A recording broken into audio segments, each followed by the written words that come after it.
그렇게 존재처럼 느껴질 세상에. 만큼 아빠는 좀 먼 존재고, 유일하게 로이를 돌보는 존재가 외삼촌인데, 주로 시간이 없는 아빠의 부탁을 받고 로이를 돌봐주러 와요. 근데 외삼촌도 로이의 그런 강박 행동이나 공상들을 해결해주지는 못하고, 이 모든 것을 이제 로이 혼자서 감당을 해야 하는데요. 이 책이 조금 특이한 게 전체적으로 영국 무대처럼 막으로 구성이 되어 있어요. 그래서 서막이랑 마지막을 포함해서 총 9개의 구성으로 나누어집니다. 그런데 이제 거의 3분의 2 정도 전개가 된 7막쯤에서 이 모든 인물이 풀리는데요. 그래요? 네, 바로 엄마의 죽음의 비밀이 밝혀지면서 로이의 행동들이 한 번에 이해가 가능해져요. 그게 엄마의 죽음이 로이의 마음속에서만 이루어졌다는 사실이고요. 살아 계세요? 네, 사실 엄마가 우울증으로 병원에 입원해 있는 상태예요. 그런데 이제 로이가 진실을 받아들이지 않고 언제나 그 잠옷 차림으로 침대에만 누워있고 날마다 울고 또 미친 사람처럼 소리를 지르며 살아있는 엄마보다 죽은 엄마가 더 좋다는 말을 좀 해요. 이런 좀 충격적인 말을 하고 있는데, 그래서 그 오래된 광고지들을 태워서 그거를 캔에 담아서 이거 엄마의 이고람이라고 하면서 그동안 이제 엄마의 죽음 위장해서 가지고 가는 것이었고요. 엄마처럼 되고 싶지 않다는 두려움에 그 병원에 입원해 있는 엄마와 6개월 동안 보지 않습니다. 그래서 항상 이렇게 방치되어 있던 상태였답니다. 그 우울증에 걸린 엄마의 모습이 너무 낯설어서 아이는 이럴 수 있을 것 같아요. 네, 맞아요. 그래서 아까 그 로이가 자잘한 세상의 진실을 카드에 적게 감각적으로 놓았다고 말씀드렸잖아요. 그래서 사실 이 책은 이 두려움을 받아들이고 나아가서 성장을 하는 과정과 구조를 통해서 로이가 이렇게 과감히 용기를 낼 수 있도록 만드는데, 그 카드에 적힌 진실처럼 다른 것 안에 있었던 원자들이 모여서 우리가 태어났고 생명이 되는 기회와 진화를 통해 우리가 인간이 된 것이다. 그러니까 우리는 지금 여기 살아있다는 것만으로도 삶의 기적이라는 것을, 이런 좀 단순 명쾌한 진실을 통해서 엄마랑 자기 스스로를 위로하는 이야기로 끝이 나죠. 지금 여기 살아있다는 것만으로 삶의 기적이라는 거. 네, 우리가 이걸 참 잘 잊고 살지. 맞아요. 너무 당연해서 입고 사는 진실이에요. 사실 어떻게 생각하면, 이렇게 생각하면 참 모든 매사가 참 감사하고 고마운 일, 투성일 텐데요. 앞서 말씀드린 대로 참 무거운 주제인데 이렇게 따뜻한 그림을 통해서, 그리고 또 이 로이라는 아이를 통해서 좀 이렇게 쉽게 독자들이 다가갈 수 있도록 만든 효과적인 책인 것 같아요. 네, 사실 이제 어린이 책에서 조금 어린이들이 이해하기 어려운 주제일 수도 있고 다루기 쉽지 않은 주제일 수 있는데, 이 책이 한울림 스페셜이라는 출판사에서 출간이 되었어요. 근데 주로 이 출판사가 그 여러 장애에 관한 이해를 할 수 있는 책들을 꾸준히 내고 있어요. 그래서 그 장애공감 어린이라는 시리즈인데요. 이렇게 스스로 장애를 넘어서 극복하는 어린이 주인공이 등장하기도 하고, 뭐 지적장애나 농인과 청인, 그리고 발달장애 등 비장애인 어린이들한테도 장애 자체에 대한 이해를 넓혀줄 수 있는 다양한 작품을 소개하고 있어요. 그런데 이제 이런 이야기들은 주로 어린이 주인공이 장애를 가지고 있지만, 이 책 같은 경우는 좀 더 보편적인 우리 사회의 장애를 이야기해보자 해서 이 분노의 우울증이라는 소재를 좀 가지고 온 것 같아요. 그래서 최근에 사실 어린이 문학 안에서도 이런 소재가 좀 일반적으로 등장을 하고 있는데, 그만큼 사실 우울증에 걸린 분들이 꽤 주변에 많다는 또 반증이겠죠. 맞아요. 조금 현대인의 당연한 질병 같은 느낌이 들어서, 그래서 사실 오늘 두 권의 책을 더 소개를 하고 같이 가지고 왔는데요. 2015년에 출간된 아빠의 마음에 감기가 걸렸어요라는 그런 책이고, 우울증을 이렇게 특수한 질병으로 보는 것이 아니라 몸이 아픈 것처럼 마음이 아플 수 있다라는 간단한 전제로 우울증을 설명하고, 또 자신의 가족이나 자신의 마음이 힘들어진다면 어떻게 극복할 것인지, 혹은 우울증에 대한 편견을 없애고 이렇게 치료가 가능한 것이다 라고 대표해서 감기라는 표현을 쓰고 있고요. 그러니까 로이의 아버지처럼 행동하면 안 되는 거잖아요. 맞아요. 좀 가볍게 다가가서 같이 좀 생각해보고 고민해봐야 되는 이야기를 쓰고 있고, 현재 본인의 만의 문제가 아니라 가정 모두의 문제가 될 수 있기 때문에 이런 걸 통해서 우리가 좀 미리 또 생각해보는 것도 필요하겠네요. 맞아요. 그래서 그런 도움을 줄 수 있는 그런 책이라고 할 수 있고요. 그 다음의 책은 2020년에 출간된 연인의 잠시라는 그런 책인데요. 이 작품도 정신병원에서 이제 입원해 있는 아빠한테 방문하러 가면서 거기서 만난 다른 입원자인 어른과 친구가 되면서 점점 더 아빠의 마음과 그 슬픔의 깊이를 이해하고자 하는 아이의 이야기를 문학적으로 담고 있는 작품이에요.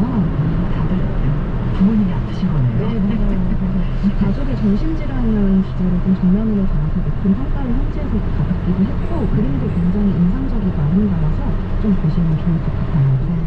정말 앞서 말씀드린 대로 진짜 주변에 사실 이렇게 마음이 아프신 분들이 많거든요. 근데 예전보다는 확실히 그 시선이 좀 나아졌다고는 하지만 아직도 어떻게 이들을 대해야 될지 정말 당황스럽고 잘 모를 때가 많거든요. 맞아요. 좀 네. 어렵게 다가가고 좀 조심스럽게 다가가려는 측면이 있는데, 제가 오늘 소개해드린 세 권의 책은 어렵지만 그래도 그런 이해할 수 없는 누군가의 마음을 이해해보려는 아이들이 등장을 하고 있어요.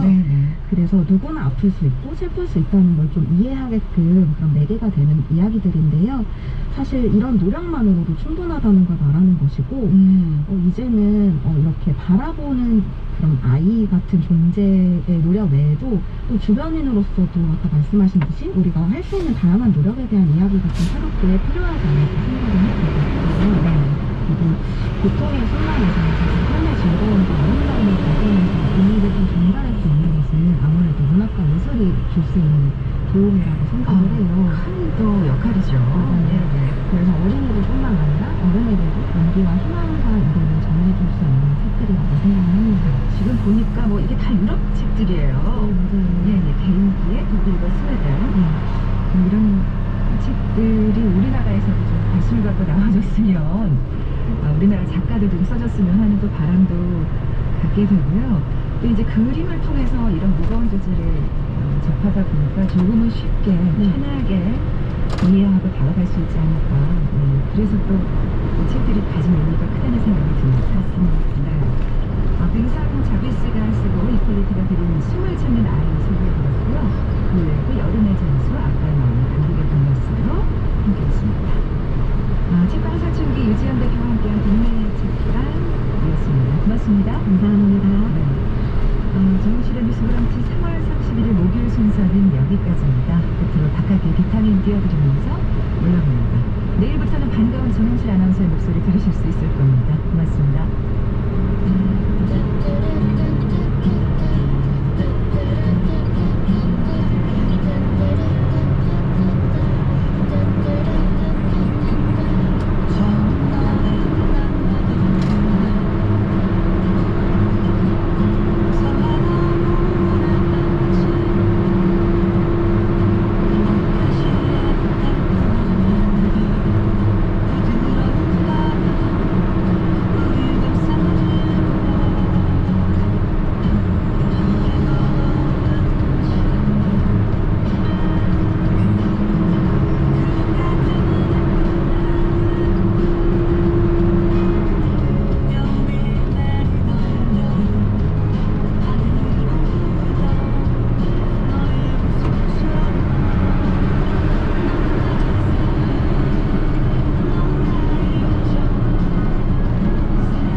이슈의 중심, 대한민국 시사의 헤드쿼터, 시사평론가 최영일의 시사본부. 경제, 여러분의 사업과 투자에 영감을 드립니다. 성공예감 김방입니다. 젠딱 세상을 보는 여성의 시선으로 다름을 이해하는 시간 정용실의 뉴스 브런치. 그리고 이야기. 사람들의 이야기를 통해 경험하는 삶의 확장. 강원국의 지금 이 사람.